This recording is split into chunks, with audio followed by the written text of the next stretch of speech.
So the next process is going to be oxidation and reduction. When it comes to oxidation and reduction, there is gain and loss of electrons. Oxygen में आपने याद रखना है कि oxygen में आपको सिर्फ एक ही चीज गेन होती है, वो होती है ऑक्सीजन, बाकी सारा कुछ लॉस हो रहा होता है।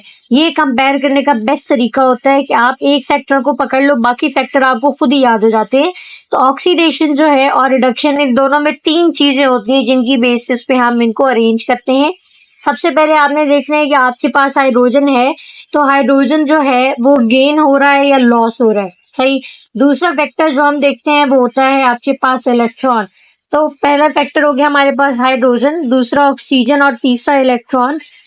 सिर्फ एक बात को आप पकड़ लो कि ऑक्सीजन में जो है एडिशन ऑफ, ऑक्सीडेशन में जो है एडिशन ऑफ ऑक्सीजन होता है और रिडक्शन में लॉस ऑफ ऑक्सीजन होगा।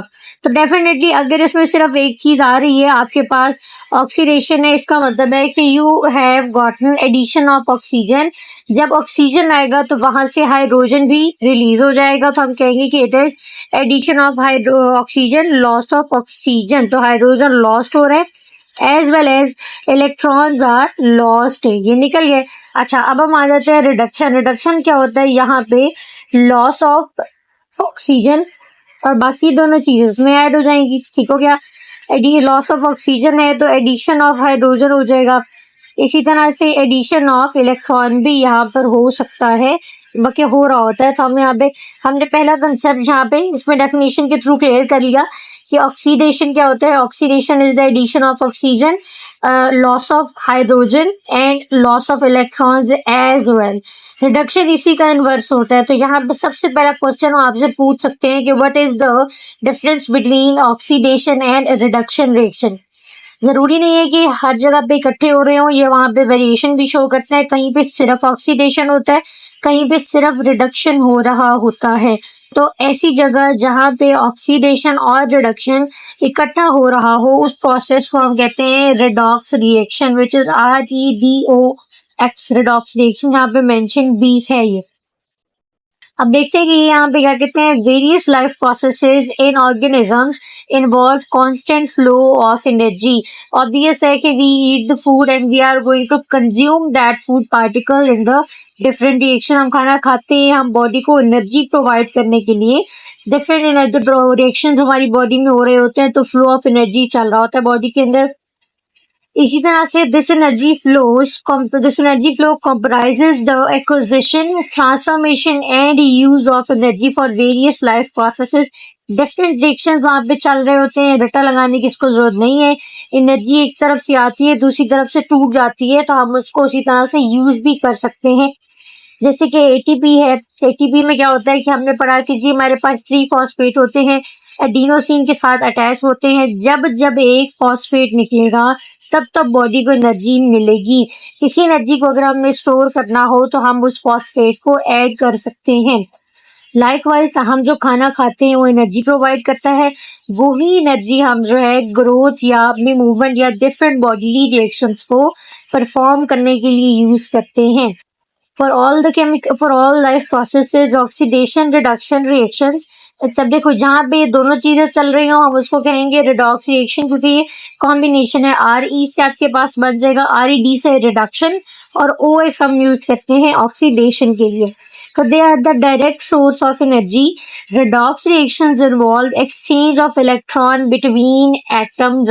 ये क्या करते हैं कि एटम्स के बिटवीन जो एक्सचेंज ऑफ इलेक्ट्रॉन्स है उसको परफॉर्म कर रहे होते हैं। तो जहाँ पे एक्सचेंज ऑफ इलेक्ट्रॉन हो रहा हो, देखो ऑब्वियस है कि एक तरफ से इलेक्ट्रॉन लॉस हो रहा है, ये गेन कर रहे हैं। अब इसका मतलब है कि एक जगह पे ऑक्सीडेशन होगी तो दूसरी जगह पे इलेक्ट्रॉन रिसीव हो रहा है, तो वहां पे रिडक्शन हो रही है। Electrons can be an energy source, it depends upon their location, arrangement in atoms. तो ये क्या करते हैं कि एनर्जी, अब ये they are also source of energy. अगर ये एनर्जी सोर्स है तो ये क्या करते हैं कि इनकी पोजीशन, इनका निकलना एटम में से ये डिसाइड करता है कि either energy should be added या energy should be released. Phosphate ATP में जब फॉस्फेट रिलीज होता है तो वहां पे भी ये चीज चल रही होती है कि एनर्जी, अगर तो वहां से इलेक्ट्रॉन निकल रहे हैं तो लॉस ऑफ एनर्जी है। अगर वहां पे आप इलेक्ट्रॉन्स को ऐड करते हो तो गेन ऑफ एनर्जी है।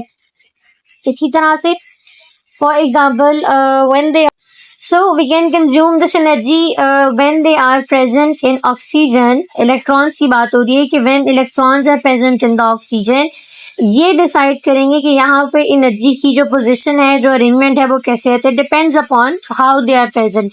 दे make stable association with the oxygen atom. इसका मतलब है कि अगर आपके पास 2 ऑक्सीजन एटम्स हैं, वो आपस में अटैच है, ठीक है, ये आयनिक स्टेट में नहीं है। ये उसकी बात, जब भी आपको ऑक्सीजन एटम की बात हो तो इसका मतलब है कि वो बात कर रहे हैं कि ऑक्सीजन अपनी स्टेबल फॉर्म में है, वो 2 ऑक्सीजन आपस में इस तरह से अटैच्ड हैं। इसको हम कहते हैं ऑक्सीजन एटम्स। तो ये आपस में इस तरह से बॉन्ड बना के बैठे हैं, ना तो ये इलेक्ट्रॉन ले रहे हैं ना दे रहे हैं, आपस में शेयर कर रहे हैं। मीनवाइल अगर मैं ऐसे बात करूं तो ये इसकी आयनिक फॉर्म है और ये हमेशा से 2 इलेक्ट्रॉन जो है वो लेना पसंद करता है क्योंकि ये नॉन मेटल है। Okay, so their mixed stable association with the oxygen atom are not good energy source, okay, but if the electrons are dragged away, अगर आप इलेक्ट्रॉन्स यहाँ से निकाल लेते हो, निकालने की कोशिश करते हो और किसी दूसरे एटम की तरफ लगाते हो, तो यहाँ पे क्या होता है, एनर्जी का फ्लो हो रहा है। ओके, तो यहाँ पे हम कहेंगे कि हाइड्रोजन है, दे अनस्टेबल एसोसिएशन। अब ये भी अनस्टेबल एसोसिएशन क्यों बनाते हैं, क्योंकि यहाँ पे हम पढ़ते हैं केमिस्ट्री में कि यहाँ पे इलेक्ट्रोनेगेटिविटी की वेरिएशन आ रही होती है। देखो, कार्बन जो है वो इलेक्ट्रोनेगेटिव होता है। हम देखते हैं कि जी अगर तो कार्बन हमारे पास है, carbon makes 2 type of valency, it attains 2 type of valency. एक तो होगी उसकी +4। अगर कार्बन बॉन्ड बनाता है ग्रुप नंबर 5, 6 या 7 के साथ, तो हमेशा कार्बन के ऊपर होगा +4 चार्ज। +4 क्यों होगा बेटे, क्योंकि इसके इलेक्ट्रॉन अट्रैक्ट कर लिए जाएंगे, मतलब ये जो सारे ग्रुप्स हैं दे आर मोर इलेक्ट्रोनेगेटिव। तो ये क्या करेंगे, ये कार्बन से इलेक्ट्रॉन अट्रैक्ट करेंगे, खींच लेंगे अपनी तरफ। इसी तरह से अगर हमारे पास इस तरफ देखा जाए बैकवर्ड पॉइंट पे लाइक दिस वे, तो यहाँ पे अगर ग्रुप नंबर 1, 2, 3 और 4 तो ये हो जाए, ग्रुप नंबर 1, 2, 3 की बात हो, तो यहाँ पे कार्बन इन बेचारों का इलेक्ट्रॉन अट्रैक्ट करता है, इसीलिए अनस्टेबल होते हैं। क्या बॉन्ड बनाते हैं कार्बन और हाइड्रोजन के बीच में, क्यों, क्योंकि देखो कार्बन ने बनाने 4 बॉन्ड जिसको हम कहते हैं मीथेन। बाकी 4 में अभी नहीं, 3 नहीं लिख रही। देखो, कार्बन इज मोर इलेक्ट्रोनेगेटिव, तो ये क्या करेगा कि ये कोशिश करेगा कि हाइड्रोजन के जितने इलेक्ट्रॉन पॉसिबल हो ये उनको अपनी तरफ अट्रैक्ट कर ले या खींच ले। तो इस तरह से क्या होगा कि अनस्टेबल बॉन्ड बनाएगा। अब अगर हम इसी तरह से कार्बन और ऑक्सीजन के बॉन्ड बनाएं तो इस तरह से कार्बन इस केस में इलेक्ट्रो पॉजिटिव है, क्यों, क्योंकि ऑक्सीजन कार्बन के इलेक्ट्रॉन्स अपनी तरफ खींचेगा, अट्रैक्ट करेगा। तो इस तरह से क्या होगा कि स्नैचिंग आउट में या ड्रैगिंग में एनर्जी रिलीज होती जाएगी। Okay, in living organisms redox reactions involve the loss and gain of hydrogen atom. हम सिंपली अगर पानी की एग्जांपल ले लें, व्हेन वी ड्रिंक वाटर, उस वाटर की ब्रेक डाउन के रिजल्ट में भी थोड़ी बहुत माइन्यूट ऑल्दो निग्लिजिबल एनर्जी है लेकिन रिलीज हो रही होती है। Okay, so we know that the hydrogen atom contains 1 proton and 1 electron. This means that when a molecule loses hydrogen atom, अब समझो कि हमारे पास था हम मीथेन की एग्जांपल ले लेते हैं, CH ले लेते हैं। अगर इस कार्बन में से एक हाइड्रोजन निकल रहा है तो क्या होगा कि उसके अंदर से एनर्जी लॉस होगा। कैसे, क्योंकि इस पे एक इलेक्ट्रॉन भी तो था और इलेक्ट्रॉन को हम कहते हैं कि ये सोर्स ऑफ एनर्जी है। जैसे हम केमिस्ट्री में पढ़ते हैं कि वहाँ से इलेक्ट्रिसिटी कंडक्शन में इलेक्ट्रॉन यूज होता है, तो इसी तरह से हाइड्रोजन जो है ये क्या करता है, जब हाइड्रोजन रिलीज होगा किसी भी एटम से या मॉलिक्यूल से, तो वो क्या करेगा कि एनर्जी लॉस हो जाएगा। Okay, so this is the, समझो कि यहाँ से आपका हाइड्रोजन रिलीज हो गया। अब हमने पीछे पढ़ा था कि loss of hydrogen, loss of electron और गेन ऑफ ऑक्सीजन, आपके पास ऑक्सीडेशन रिएक्शन होता है। तो अगर ऑक्सीजन कहीं से निकलता है तो क्या होता है, लॉस ऑफ इलेक्ट्रॉन भी होगा और ये रिएक्शन ऑक्सीडेशन रिएक्शन कहलाता है। इसी तरह से when a molecule gains hydrogen atom, कहीं पे हाइड्रोजन ऐड होगा तो हम उसको रिडक्शन रिएक्शन भी कहते हैं। क्यों? क्योंकि वहाँ पे ऑब्वियस है हाइड्रोजन ऐड होगा तो इलेक्ट्रॉन भी ऐड हो सकता है। मतलब ये भी पॉसिबिलिटी है कि इन 3 फैक्टर्स में से किसी एक फैक्टर का सेटिस्फाई होना जरूरी है। अगर कोई एक फैक्टर भी हो रहा है तो हम कहते हैं ठीक है ये प्रोसेस की कैटेगरीज मेंटेन हो रही हैं, तो जनाब हम इसको ऑक्सीडेशन या रिडक्शन की फॉर्म में कैटेगराइज कर सकते हैं। अब हम देखते हैं इसको फिगोरिकली, अब इसको कैसे स्टडी कर सकते हैं। देखो सिंपल सी बात ये है कि अगर आपके पास कार्बन की रिडक्शन हो, मैं दोबारा से रिडक्शन का कंसेप्ट रिकॉल करा दूं। सिंपली हमने यहाँ पे ऑक्सीजन का लॉस चाहिए, हमें ऑक्सीजन यहाँ से निकल जाए और इसमें ऐड क्या क्या होना चाहिए। आपके पास हाइड्रोजन ऐड हो सकता है और आपके पास इलेक्ट्रॉन्स ने भी आके तो ऐड होना है। इस एडिशन के लिए मैं यहाँ पे प्लस का साइन लगा रही हूँ ताकि आपको याद रहे। ओके सो अब रिडक्शन ऑफ कार्बन डाइऑक्साइड क्या हो रही है कि जहाँ पे हमने पहले लाइट अटैच की, यहाँ पे समझो कि सनलाइट आके फॉल हो रही है ताकि यहाँ के इलेक्ट्रॉन्स जो हैं वो एक्साइट हो जाएं। ओके लाइकवाइज हमने देखा यहाँ पे कि कार्बन डाइऑक्साइड आके लग गया किसी फूड स्टफ पे, कोई भी फूड पार्टिकल था, मे बी ग्लूकोज था, ये आके यहाँ पे अटैच हो जाएगा। अब यहाँ पे क्या हुआ कि ऑक्सीडेशन हो गई उस फूड स्टफ की, इन्होंने कन्वर्ट कर दिया, मतलब यहाँ पे एडिशन ऑफ ऑक्सीजन हो जाएगा। ठीक है, सबसे पहले रिडक्शन है कार्बन डाइऑक्साइड की। जब कार्बन डाइऑक्साइड आके अटैच हुआ या फॉल हुआ किसी भी पार्टिकल पे, सच एज ग्लूकोज आप ले लो, फ्रुक्टोज ले लो, तो वहां पे क्या हुआ कि आगे से जाके इन्होंने ऑक्सीजन को ऐड कर दिया उस फूड पार्टिकल के अंदर। अब जब ऑक्सीडेशन हुई वहां पे इन्होंने ऑक्सीजन ऐड किया, तो 2 चीजों में से एक तो होनी चाहिए, या तो हाइड्रोजन निकल जाए या इलेक्ट्रॉन निकल जाए। तो जब ऑक्सीडेशन हुई तो उस फूड पार्टिकल में से इलेक्ट्रॉन रिलीज हो गया। अब जब यहाँ से इलेक्ट्रॉन निकलेगा तो हीट भी तो रिलीज होगी, मतलब लॉस ऑफ एनर्जी हो गया। पहले क्या हुआ कि सनलाइट की मदद से हमने एनर्जी इनपुट की ताकि वहां पे रिडक्शन का प्रोसेस हो और 2 चीजें जो है वो ऐड की जा सके। अगले स्टेप में हमने ऑक्सीडेशन करवाई ताकि इलेक्ट्रॉन को निकाल दें वहां से। अब यहाँ पे क्या हुआ कि हमने जब उसको एनर्जी प्रोवाइड कर दी, हीट निकल गई, तो यही जो इलेक्ट्रॉन रिलीज हुआ था उस मतलब जो फोटोन ऑफ एनर्जी आ रहे थे वो एडीपी, जो फूड पार्टिकल्स बेसिकली क्या करते हैं कि वो हमारे लिए एनर्जी लाते हैं। ठीक है, अब वो एटीपी एनर्जी लेके आए, तो हमने क्या किया कि जो एनर्जी हमारी बॉडी में लो हुई पड़ी थी हमने उसको फॉस्फेट प्रोवाइड किया, और एडीपी को फॉस्फेट के साथ जब हमने रिएक्ट करवाया तो उसने जो है वो एटीपी का मॉलिक्यूल बना दिया। इस तरह से एनर्जी की ट्रांसफॉर्मेशन हुई और एनर्जी अब दोबारा से स्टोर हो गई। इसी तरह से अगर फूड ब्रेक डाउन होती तो हम यहाँ पे सेक्शन को उल्टा करके लिख देते कि जी फूड हमारी ब्रेक हो रही है तो हमारा एटीपी भी ब्रेक करेगा। ओके, अब ये जो एनर्जी ट्रांसफॉर्मेशन हुई है हमने क्या किया कि एनर्जी को स्टोर कर लिया एटीपी की फॉर्म में। अब उस एटीपी के यूजेस क्या है कि वो सर्टेन रिएक्शंस में यूज हो सकती है। कहाँ पे? एक्टिव ट्रांसपोर्ट में भी, बॉडी की मेंटेनेंस के लिए भी, और कोई केमिकल रिएक्शन करवाना हो तो उसमें भी हम इस एटीपी को या बॉडी की इस एनर्जी को यूटिलाइज कर सकते हैं। तो क्या होगा कि इन दोनों प्रोसेस में से क्या होगा कि ग्रेजुअली हीट की फॉर्म में एनर्जी रिलीज होती जाएगी और बॉडी उनको यूज कर लेगी।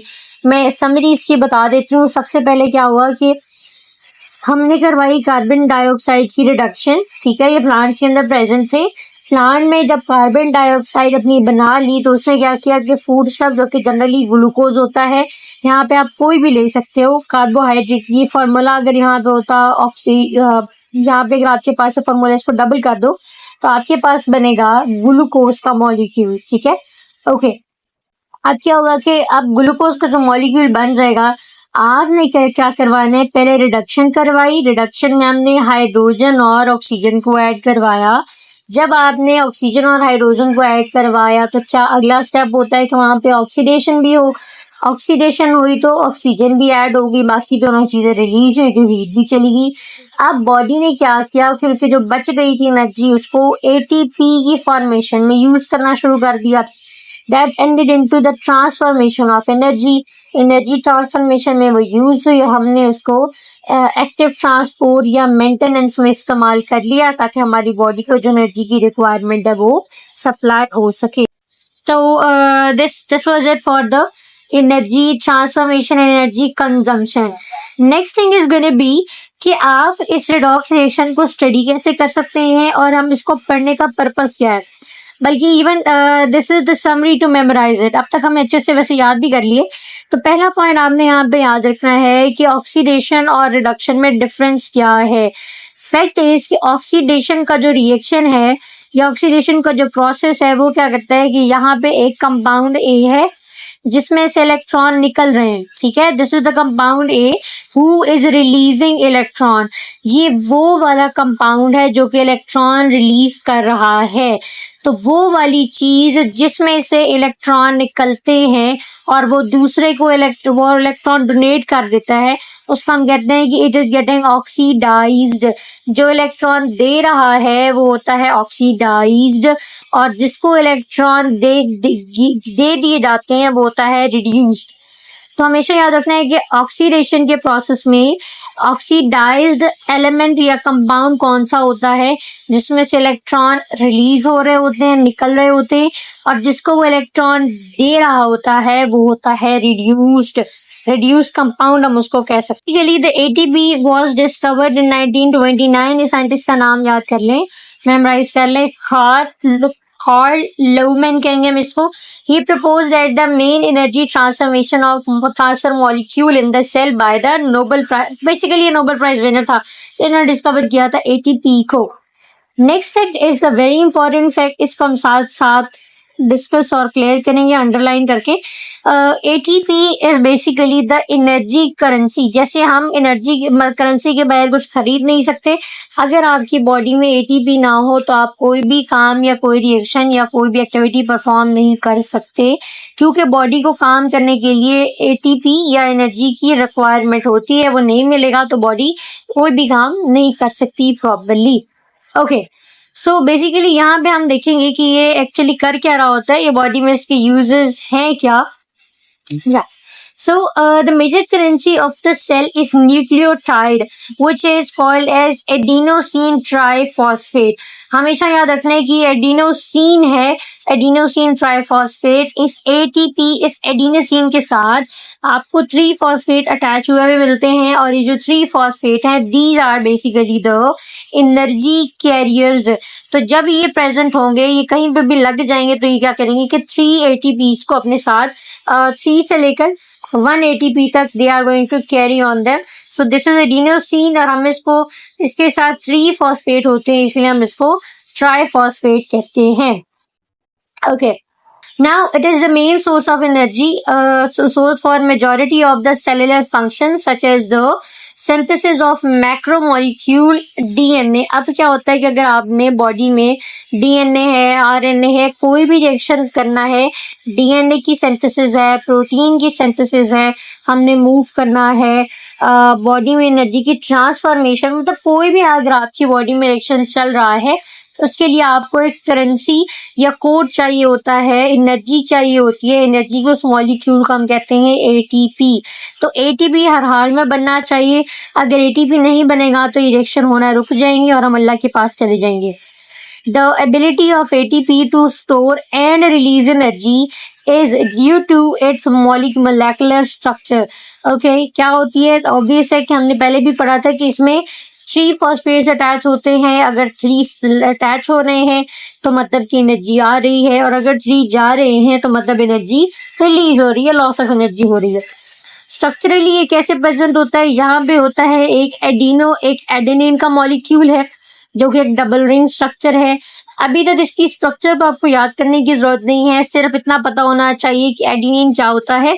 It is a double ring nitrogenous structure, ये पता होना चाहिए. दूसरा इसमें इंपॉर्टेंट फैक्ट क्या है कि इट्स अ राइबोज. जब भी यहाँ पे 5 कार्बन शुगर की बात हो तो मतलब कि राइबोज की बात हो रही है. इसको हम पेंटोज भी कहते हैं. पेंटा का मतलब होता है 5. याद हो जाए तो कर ले, वरना आप इसको स्किप भी कर सकते हो. Okay, and 3 phosphate groups in the linear structure. Linear का मतलब होता है एक लाइन में प्रेजेंट होना, एक फ्लो में प्रेजेंट होना, कुछ इस तरह से. अगर मैं इसको बराबर एक दूसरे से अटैच करके एक लाइन में लिखूंगी तो ये हो जाएगा लीनियर स्ट्रक्चर या लीनियर अरेंजमेंट ऑफ फॉस्फेट्स. और अगर मैं इसी को इस तरह से ऐसे कुछ अजीब सा करके एक रिंग की फॉर्म में लिखूंगी तो जाहिर है वो फिर लीनियर स्ट्रक्चर नहीं होगा. तो आपसे यहाँ पे क्वेश्चन आ सकता है कि what is the energy currency in the body. So ATP is the energy currency of the body. What is the structure? It must be on your fingertips. आपके पास एडेनिन है जो कि डबल रिंग नाइट्रोजन स्ट्रक्चर है, ribose है which is basically 5 carbon sugar, as well as आपके पास 3 phosphate groups भी present हैं, तो इसकी रिंग में आते हैं. इसी तरह से इधर आप एक और चीज कहते हैं कि the ability of ATP to store and release energy is due to its molecular structure, जो कि हमने अभी अभी देखा है. तो सिंपली बॉडी में क्या होता है कि अगर आपके पास ATP बन रहा है तो इसका मतलब है कि एनर्जी आपकी बॉडी स्टोर कर रही है. अगर आप उसको ब्रेक डाउन कर रहे हो तो बॉडी उसको यूज कर रही है. लाइकवाइज यहाँ पे क्या है कि देखो सिंपल है कि कोवलेंट बॉन्डिंग इज बेसिकली अगर आप किसी दोस्त से शेक हैंड करते हैं तो इट इज कोवलेंट बॉन्डिंग. क्यों? क्योंकि वहां पे आप जो हो शेयरिंग कर रहे हो, आप एक दूसरे के साथ अटैचमेंट शो कर रहे हो आप. और इसी तरह से अगर आप अपने दोस्त को अपना हाथ दे देते हैं तो you are doing ionic bonding. इसी तरह से क्या है कि the covalent bond connect to phosphates indicated by this tough. Okay, there is it. Simply यहाँ पे क्या है कि आपके पास 2 फॉस्फेट्स अटैच हुए हैं and it's a high energy bond. जब अटैच हो रहे हैं तो बॉन्ड को ब्रेक डाउन करने के लिए हमें बहुत ज्यादा एनर्जी प्रोवाइड करनी होती है. The energy in this bond is released as it breaks and inorganic phosphate get separate. Again अगर तो फॉस्फेट वहां से डिटैच होगा, सेपरेट होगा, तो हम क्या कहते हैं कि एनर्जी जो है वो रिलीज हो रही है. इसी तरह से अगर हम फॉस्फेट को अटैच करेंगे तो एनर्जी वहां पे मतलब गेन होगी. तो सिंपली अगर फॉस्फेट अटैच है तो एनर्जी जो है वो हम सेव कर रहे हैं, प्रिजर्व कर रहे हैं. कैसे? कि the break down of 1 phosphate bond releases 7.3 kilo calories. इतनी ज्यादा. आप ये भी याद रखना है कि 7.3 किलो कैलोरीज का मतलब होता है 7,300 कैलोरीज पर मॉलिक्यूल ऑफ ATP. अगर आप इसके अंदर से समझो कि इस फॉस्फेट को आप डिटैच कर रहे हो या रिलीज कर रहे हो या सेपरेट कर रहे हो तो आप सेल के अंदर से 7,300 कैलोरीज की एनर्जी को रिलीज आउट कर रहे हैं. लेकिन अगर आप जो हो इसके अंदर इसको ऐड कर रहे हो तो इसका मतलब है कि आप 7,300 किलो कैलोरीज को इसके अंदर ऐड कर रहे हो. अब यहाँ पे क्या है कि यू गॉट ATP. ATP के साथ हमारे पास प्रेजेंट होता है वाटर का मॉलिक्यूल. ये दोनों आपस में एक दूसरे के साथ सिंपली आप उस वाटर मॉलिक्यूल को स्किप भी कर सकते हैं.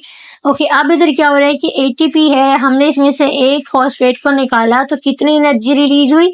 7.3 किलो कैलोरीज एनर्जी रिलीज हो गई. ये तो एनर्जी निकलने की बात हो रही है. जैसे जैसे फॉस्फेट कम होते जाएंगे same amount of energy release होगी. तो यू शुड बी क्लियर कि एक फॉस्फेट के मॉलिक्यूल्स की ऐड या रिलीज होने से कितनी एनर्जी रिलीज होती है? तो it is about 7.3 kilo calories पर मोल. मोल जो है एक मेजरिंग यूनिट होता है. बेसिकली हम एनर्जी को मेजर आउट करने के लिए यूज करते हैं. In common energy reactions, only the outermost of the 2 high energy bonds breaks. Commonly दो मतलब ये बाहर वाला फॉस्फेट ये these are going to be releasing from the ATP और उसको AMP बना देंगे. आखिरी वाला लगा रहता है. बेसिकली कभी कभी ये डिटैच हो सकता है जब बॉडी को बहुत ज्यादा एनर्जी की जरूरत हो. Okay, so when this happen ATP ADP हो जाते हैं. अच्छा, यहाँ पे हमेशा याद रखना है कि अगर आपके पास सबसे पहले क्या है, ये देखो ये है एडेनिन. एडेनिन के साथ अगर एक फॉस्फेट लगा हो तो हम उसको मोनोफॉस्फेट कहते हैं. मोनो का मतलब होता है 1. ओके, सो इसी तरह से अगर एडेनिन के साथ 2 फॉस्फेट अटैच हो इसका मतलब ज्यादा एनर्जी सेव है, इसको हम डाइफॉस्फेट कहेंगे. मीनवाइल अगर वहां पे 3 फॉस्फेट्स आके लग जाए तो हम उसको कहेंगे एडेनिन ट्राइफॉस्फेट. लाइकवाइज आप क्या करते हो कि when this happen ATP becomes ADP and 1 pi या 1 phosphate is released. Basically in some cases ADP further break हो जाता है किसमें? एडिनोसिन मोनोफॉस्फेट में. तो इस तरह से हमारी जो एनर्जी की ट्रांसफॉर्मेशन है या कंजर्वेशन है ऐसे चलता रहता है प्रोसेस ग्रेजुअली. लाइकवाइज से होता है कि सेल कंसिस्टेंटली रिसाइकिल का मतलब होता है कि वह बार बार इसको यूज करेगा, फिर बॉडी बना लेगी, फिर बॉडी यूज करेगी. तो ये साइकिल में चलता रहता है. The synthesis of ATP from ADP and phosphate requires expenditure of this energy पर मोल। वो कह रहे हैं कि अगर आपने 8 DP को 8 TP में कन्वर्ट करना है तो आप जो 7.3 किलो कैलोरीज ऑफ एनर्जी आपकी बॉडी को रिक्वायर्ड होगी। This energy is obtain from the oxidation of food stuff, कि आपके पास जो ऑक्सीडेशन है, जो जनरली जो आपके पास कार्बोहाइड्रेट्स प्रोटीन्स अवेलेबल हैं, आप उनको ऑक्सीडाइज करो, मतलब उसमें से आप हाइड्रोजन और इलेक्ट्रॉन को रिलीज कर लें। So we can summarise that ATP is generated by high energy releasing processes and breakdown of energy consuming processes, कि अगर तो हमने ATP की फॉर्मेशन करनी है, हमने उसको बनाना है, तो हम क्या करेंगे कि हम एनर्जी रिलीज करने वाले जो प्रोसेस हैं, मतलब जैसे कि चीज़ें ब्रेक डाउन हो रही, एनर्जी सेव हो रही होगी बॉडी में, और ब्रेक डाउन उसकी कब होती है, टूटता कब है ATP, वो वाले प्रोसेस जहाँ पे हमें एनर्जी चाहिए होती है। जैसे कि व्हेन वी फास्ट, को बंदा रोज़ा रखता है तो वहाँ पे एनर्जी कंज्यूमिंग प्रोसेस होंगे, बॉडी उसी ATP पे चल रही होती है, जो सुबह हम 8-9 पराठे खाते हैं। इसी तरह से अगर बॉडी में से एनर्जी रिलीज होने वाला प्रोसेस है, जैसे कि किसी बंदे की बॉडी में बहुत ज़्यादा फैट है, तो हम खाना खाते हैं तो बॉडी क्या करती है, उस ATP को पहले वहाँ से उसकी ब्रेक डाउन करेगी, फिर आहिस्ता आहिस्ता उस ATP को सेव करने लग जाएगी, ताकि जब हम रोज़ा रखें, हम फास्टिंग करें, तो फिर या किसी को खाना है मिले तो वहाँ पे उस ATP को बॉडी यूज़ कर लेगी। इस तरह से एनर्जी की प्रोसेसेस चल रहे होते हैं ना। Here is a point, because ATP plays an important role as energy currency in all organism and it must have appeared in early history of the life. Obviously ये भी बॉडी की एक अडेप्टेशन है कि जैसे जैसे हम बड़े होते गए, जैसे जैसे इंसान ने रेवोल्यूशन उसके अंदर आया, उसने एटमॉस्फेयर में मतलब लाइफ स्पेंड करना सीख लिया, तो बॉडी ने अपने आप को वैसे अरेंज कर लिया और ATP पे डिपेंडेंट होने लग गई। तो that was it for the formation of ATP और utilising ATP as energy source. और इसमें हमने दोबारा से देखा कि हम ATP को कैसे यूज़ कर सकते हैं। लास्ट लेक्चर में हमने पढ़ा था कि हमारे पास 8 DP होता है जिसमें 3 फॉस्फेट्स थे, हर फॉस्फेट के रिलीज़ होने की वजह से एनर्जी रिलीज़ हो रही थी।